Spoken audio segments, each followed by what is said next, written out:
Walang sinuman ang lubos na makakaunawa. At sana'y walang sinumang lubos na makaunawa kailanman kung ano talaga ang nangyari sa bahay na yon noong gabing iyon, kaugnay ng kalupitang dinanas ng mga batang iyon. Ang mga ulat ng autopsy na kakalabas lang ay nagbubunyag ng lagim na naganap sa loob ng bahay sa King Road at kung ano ang tiniis ng apat na biktima, sina Matty, Kelly, Ethan at Sana. Sinusuri namin ang ulat at nilalaman nito ukol sa alegasyong marami ang sangkot sa pagpatay.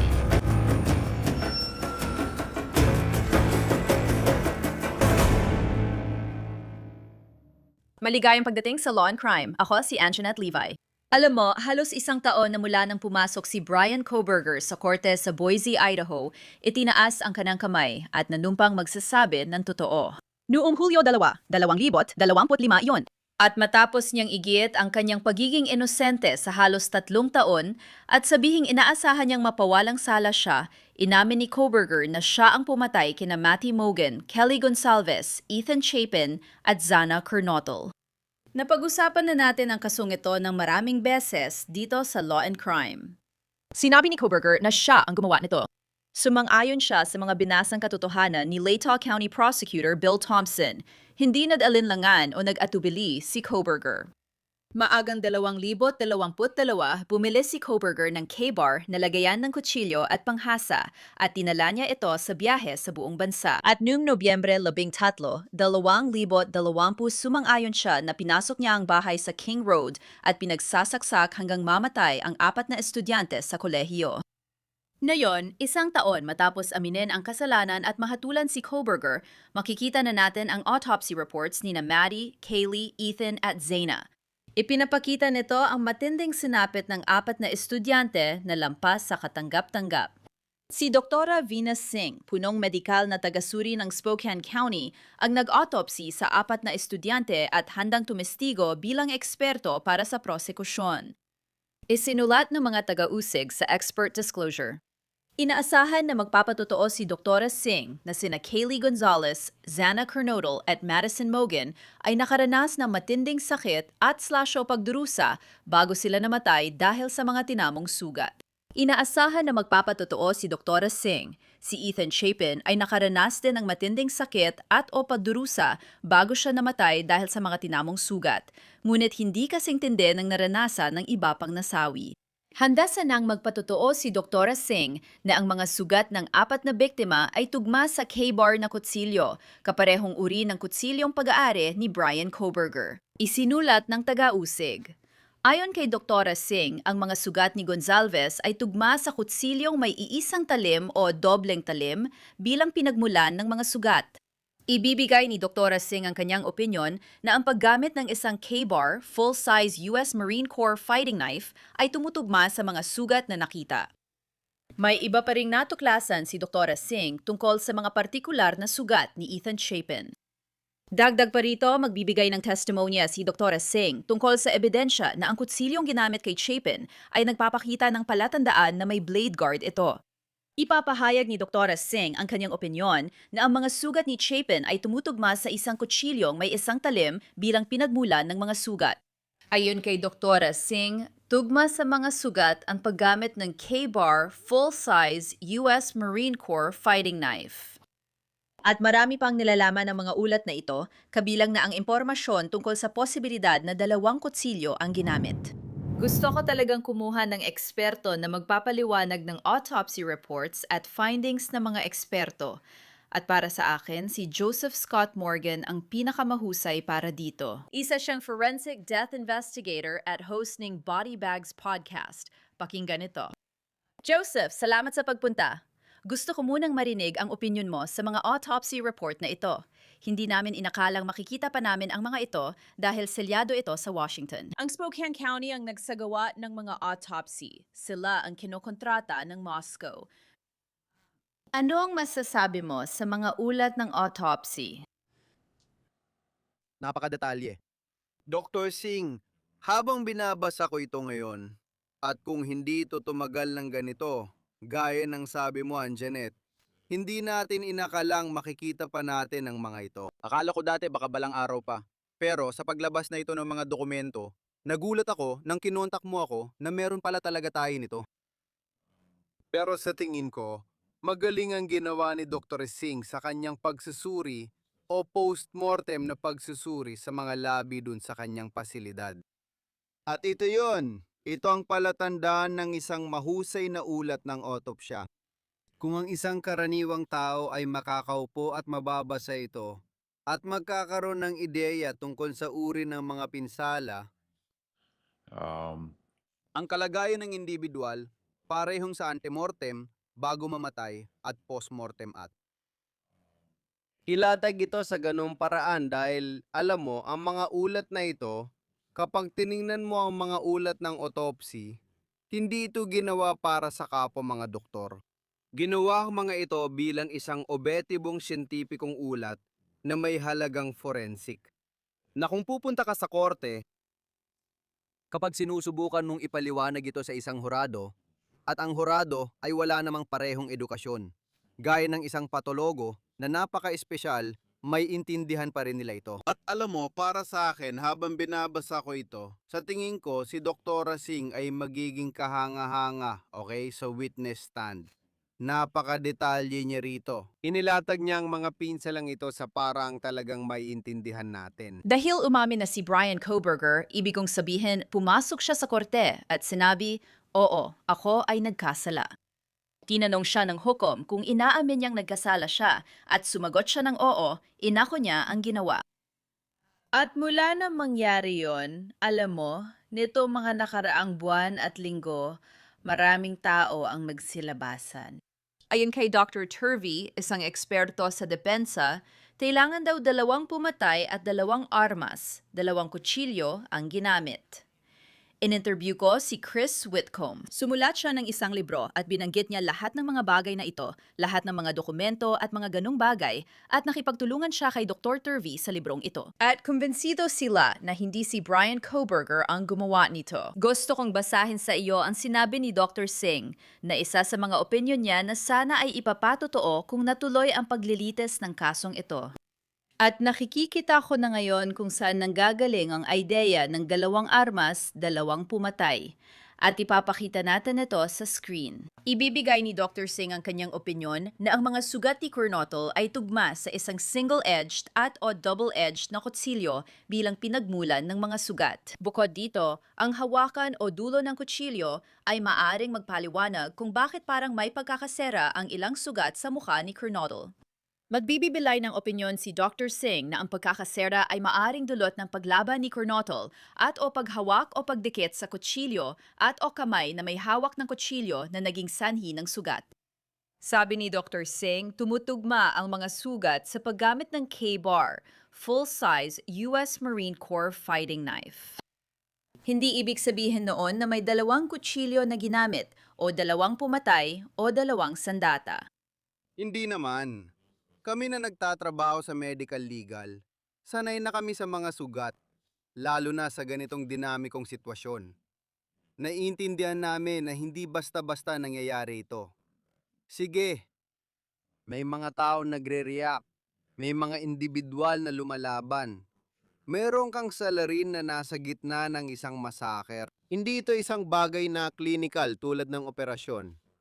Sige, kaya alisin natin sa isip natin ng ideya na, alam mo yon, na pwede kang magbigay ng assessment at makarating agad sa isang konklusyon na tiyak na nagsasabing may 2 salarin o maraming armas.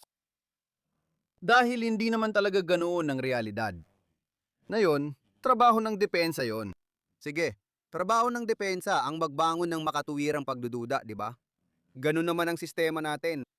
Pero sa tingin ko, kapag sinimulan mong isaalang-alang ang uri ng kutsilyong pinag-uusapan natin, ang sandatang ito, ang K-bar na ito ay isang sandata ng bigmaan. Okay? At meron itong mga ibabaw sa sandatang ito. Hindi sila static sa isang banda. Static sila. Pero ang ibig kong sabihin ay meron kang isang talim lang. Ang talim ay medyo may kurba papunta sa dulo. May blood groove ito at mapurol na gilid. Pagkatapos, meron kang panangga sa kamay. Meron ka ring hawakan na may tekstura at balot ng mga uka. At saka, kung ipihit mo ang kutsilyong ito sa dulo nito, pwede talagang gamitin ang dulo nito bilang martilyo. Hinihikayat ko ang kahit sino, alam mo, na tingnan ito at makita na marami itong gamit. Kaya ito tinawag na military utility knife. Dahil ang mga marino, nung dinevelop ng mga marino ang kutsilyong ito, bago magsimula ang ikalawang digmaang pandigdig, sa tingin ko, ay doon ito nagsimulang gamitin. Alam nila na ang mga sundalo natin na lumalaban ay kakailanganin ng isang bagay na pwede nilang gamitin para buksan ang mga kahon. Tama ba? Na pwede nilang gamitin pang ungkat ng mga bagay.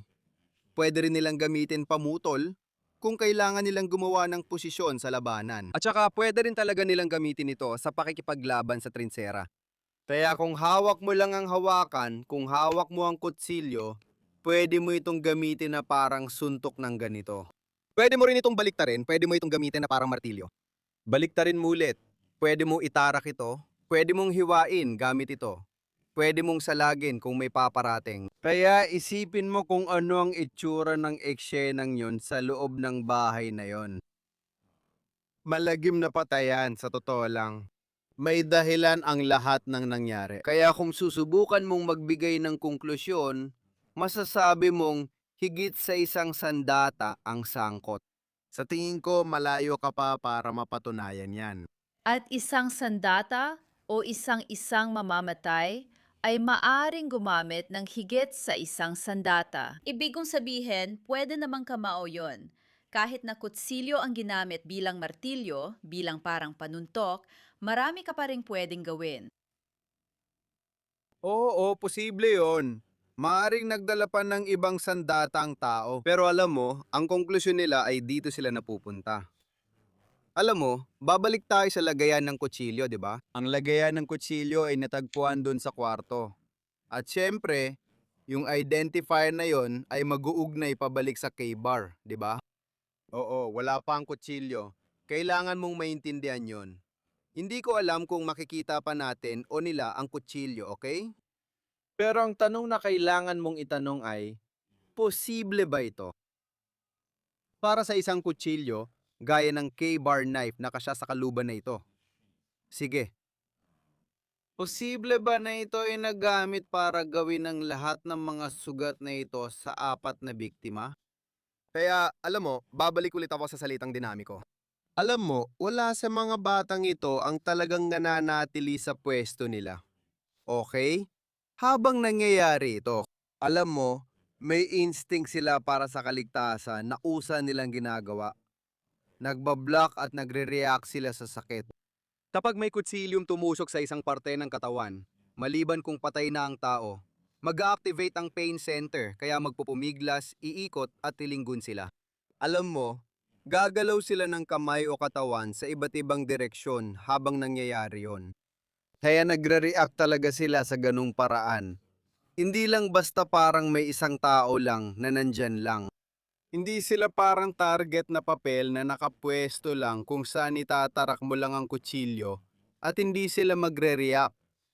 Siyempre, Si Zana, ibig kong sabihin si Zana, alam natin na gising siya at lumalaban. Alam natin yon. At siya, alam mo, sila. Ang ulat ng otopsiya niya o kahit man lang ang buod nito ay nagpapakita niyan. Mayroon siyang 23 sugat sa kanyang anit, muka, at league.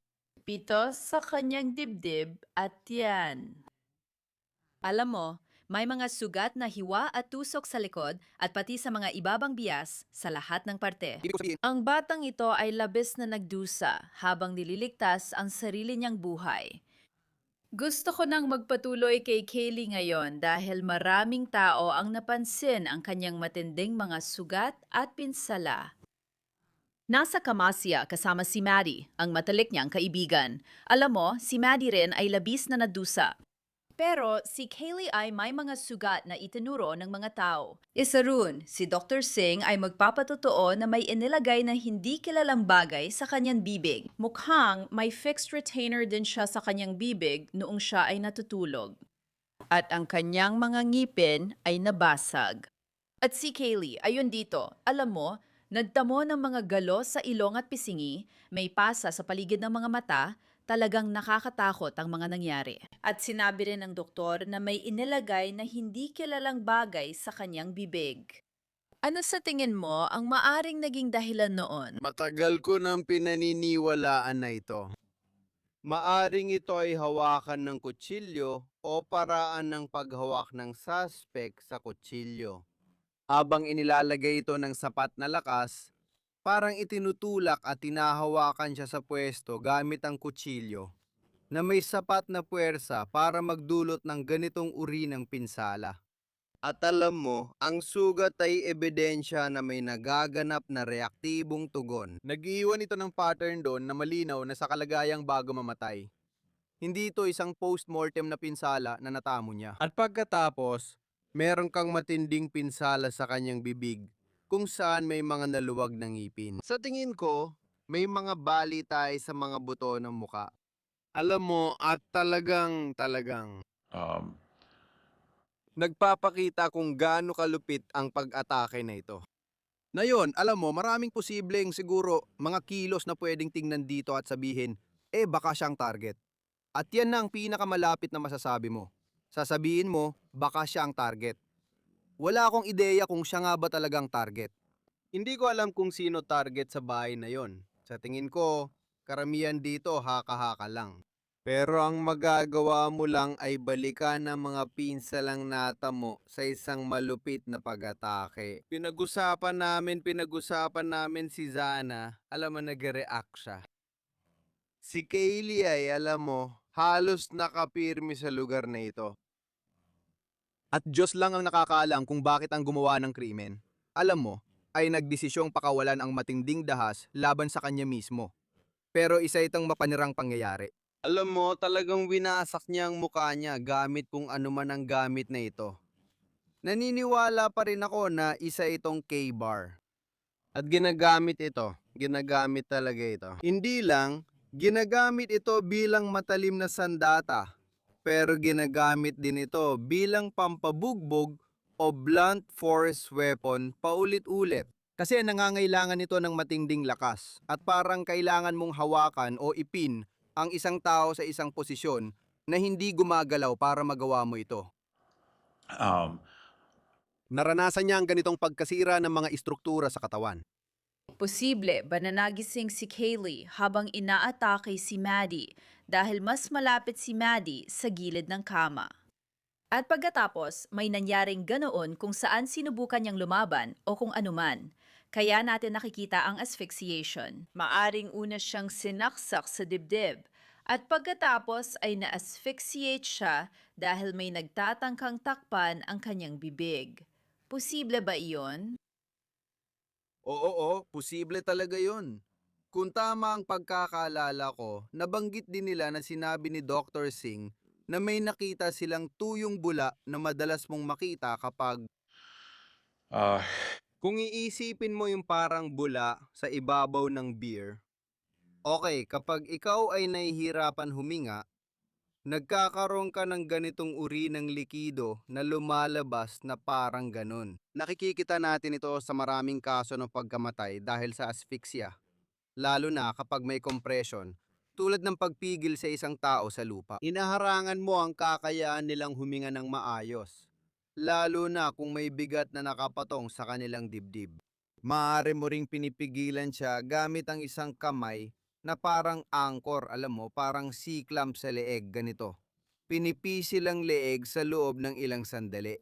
Maaring habang may attack sa ibang bahagi ng katawan, tinatakpan mo ang bibig. Maraming paraan kung paano maaring maapektuhan ang respiratory system. At bukod pa dyan, nagpapasok ka rin ng patalim sa katawan. Kaya ganyan, magre-react ang katawan. Oo, sa tingin ko, may posibilidad na nagising na siya. Si Maddie ay nagtamo rin ng maraming saksak, lalo na sa kanyang muka. Ibig kong sabihin, sobrang karimari-marim nito, sobrang nakakasuka. Alam mo, kawawa si Maddie at sobrang lasing siya noon. Mataas ang BAC niya, 0.282. At alam mo, opinyon din ng doktor na ang mga sugat niya ay tugma sa K-bar na kutsilyo. At meron ding parang may opinyon na lalabas na hindi raw naniniwala na kayang lumaban ni Maddie. Nabasa namin yon sa ibang mga dokumento. Oo. Kapag nakita mo, kapag iniisip mo ang laki ni Maddie, medyo maliit siya, di ba? Tapos iisipin mo pa yung BA level niya. Oo, nakikita ko kung bakit pwedeng makarating si Dr. Singh sa ganung konklusyon. Alam mo, kasi si Maddie sana ay hindi naman talaga parang panaginip ang estado. Pero siya, alam mo, sa puntong yon, kapag sobrang taas ng BA mo at may umaatake sa'yo, ang tanging bagay na pwedeng tumulong para mas makareact ka pa ay ang pagragasa ng adrenaline. Kung wala kang kamalayan tungkol dito, baka humiga na lang siya doon. Hindi natin alam. Si Laura lang ang nakakaalam, di ba? Wala tayong alam. Pero oo, sa tingin ko, pwede talagang naging kasing walang laban siya ng isang kuting. Talagang nakakalungkot. Kawawa ang mga batang ito, lalo na si Maddie. Pati na rin silang lahat. Talagang nakakalungkot. Sa wakas si Ethan, mukhang mas kaunti ang tinamo niyang saksak. Magpapatotoo si Dr. Singh na sina Maddie, Zana at Kaylee ay labis na nadusa at nakaranas ng matinding sakit bago sila namatay. Si Ethan din, pero hindi kasing tindi ng naranasan ng iba. Natuklasan ni Dr. Singh na may 4 na saksak si Ethan sa mukha at leeg, isang saksak sa itaas na bahagi ng dibdib, 6 na hiwang sugat sa mga braso at kamay, at 6 na saksak at hiwang sugat sa mga binti at paa. At mayroon ding mga kaugnay na pinsala, kabilang ang butas sa jugular vein, subclavian vein, at subclavian artery. Ibig kong sabihin, yung mga pinsalang yun pa lang, jugular at subclavian artery, agad na ikamamatay yon, hindi ba? Medyo malapit na. Sa totoo lang, alam natin na para lang bigyan ng ideya ang mga tao, alam natin na ang kaso ng Courtney Clinic ay ganoon. Medyo umiinit na ngayon. At isa sa mga issue sa kasong yon ay si Toby, ang biktima, ang subclave niya ay nasugatan. At isa siyang malaking tao, di ba? At yun lang ang sugat niya, pero unti-unti siyang nanghina. Kaya kung merong maraming pinsala sa mga estrukturang ito dito, at para malaman din ng mga tao yon. Sa particular na subclavian, ang tinutukoy natin ay subclavicular, na ibig sabihin ay sa ilalim ng clavicle, ang ating collarbone. Kung mahahawakan mo ito dito, ang pangunahing ugat na ito ay dumadaan dito sa loob ng maraming taon. Diyan naglalagay ang mga medical professional ng tinatawag na central line para magkaroon ka ng port dito mismo para ma-inject agad ang mga gamot. Hindi na nila masyadong ginagawa yung ngayon pero dati, dito dumidiretso ang gamot sa sistema. Bakit? Dahil isa itong pangunahing ugat. Kaya kapag ito ay naipit at pati na rin ang jugular vein ay naipit din, ang mga estrukturang yon ay magdudulot ng mabilis na pagkawala ng malay ng isang tao. Nakakatakot. Nakakatakot. Pinatay sila ng walang awa. Wala ng ibang paraan para ilarawan ito. Ibig kong sabihin, talagang minasakir sila. At nakakagulat para sa akin sa ilang paraan na pumayag sila sa plea deal, na pumayag ang estado na gawin ito, pero naiintindihan ko rin ang magkabilang panig. Naiintindihan ko kung bakit galit pa rin ang mga Gonzales at gusto nila ng parusang kamatayan matapos basahin ang autopsy reports. Oo, wala talagang hakbang na pwedeng gawin para sa mga pamilya. At oo, naiintindihan ko, alam mo yon, kasi kahit sa pananaw ko, marami na rin akong nabasa mga ulat ng autopsy. Nabasa ko na ang mga yon sa paglipas ng mga taon. At kahit sa pamantayan ko, grabe talaga ang kalupitan na sangkot sa kasong ito. Alam mo yon, lampas na sa kaya kong maintindihan. Alam mo yon, kasi parang binabasa mo siya based sa pagkakasulat niya. Pero walang paraan na may makakaunawa ng lubusan at sana wala nang sinuman ang lubos na makaunawa kung ano talaga ang nangyari sa bahay na yon nung gabing yon, kaugnay ng kalupitang dinanas ng mga kabataang yon. Hindi mo talaga masusukat yon. Maganda naman ang ginawa ni Dr. Sani dito. Kung magagamit mo ang salitang yon, napaka-professional, siguro mas angkop na salita ay maayos. Nagawa niyang makaupo ng mahinahon sa sarili niyang lugar. At parang, alam mo na, pag-isipan ito at pagnilayan at pinanatili niya ito sa napakaayos na paraan. Sa tingin ko, Magiging mahusay siyang saksi kung ilalagay sa witness stand. Naiintindihan ko kung bakit nararamdaman ng mga pamilya na walang hustisya rito. O alam mo yon, parang walang apela. Alam mo yon? At ikaw, alam mo yon? Kahit papaano may kaunting resolusyon dito. Walang, alam mo yon? Walang panganib. May pagaminan ng pagkakasala, pero naiintindihan ko. Walang allocution talaga na sa tingin ko, mula sa pananaw ko na nakapag-cover na ng maraming kaso, ay marahil. Ang pinaka hindi kasyasiyang bahagi. At ang kasyahan ko naman ay hindi talaga mahalaga, pero alam mo yun, sa pangkalahatan, palagi kong naalala si BTK. Alam mo, napilitan si BTK na magsalita sa korte ng allocution. At ginawa niya yon. At kung hindi mo pa yon napapanood, isa yon sa mga pinaka-nakakatindig balahibong bagay na mapapanood mo kung saan isa-isa niyang dinitalye ang bawat kaso. At sa pagkakataong ito, sa tingin ko, nararapat lang ang allocution na yon.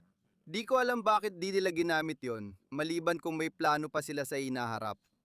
Wala akong ideya kung ano yon. Pero sa tingin ko, ang isang proffer, matagal ko nang sinasabi ito mula pa nung simula, ang proffer ay nangangailangan na umupo siya kasama ang mga investigador at sagutin ang ilang mga tanong bago mo tanggalin ang parusang kamatayan sa mga opsyon. Alam ko kung bakit patuloy na naghahanap ng sagot ang mga pamilya. Nauunawaan ko yon. Joseph Scott Morgan, salamat. Ikinagagala ko, Anjanep. Salamat sa pag-imbita sa akin. Kamakailan, sinabi ng mga magulang ni Kaylee Gonzalez na nais nilang makausap si Brian Kohberger. Nais nilang malaman kung bakit niya pinatay at malupit na tinrato ang kanilang anak. Nagtayo sila ng pundasyon bilang pag-alala sa kanya na tinawag na Murder Has a Name. Nais nilang tulungan ang ibang pamilya matukoy ang pumatay sa kanilang mahal sa buhay gamit ang DNA testing. Si Kaylee Gonzalez sana ay magdiriwang ng kaarawan sa Hunyo 8 at mag-25 taong gulang. Sa halip, mananatili siyang 21 magpakailanman. Basahin ang buong autopsy report sa Law and Crime Plus app. Mag-log in lang para makita ito sa aming case files. Iyan na po para sa episode ng Law and Crime. Ako si Anjanette Levy. Salamat sa pagsama. Magkita tayo dito sa susunod.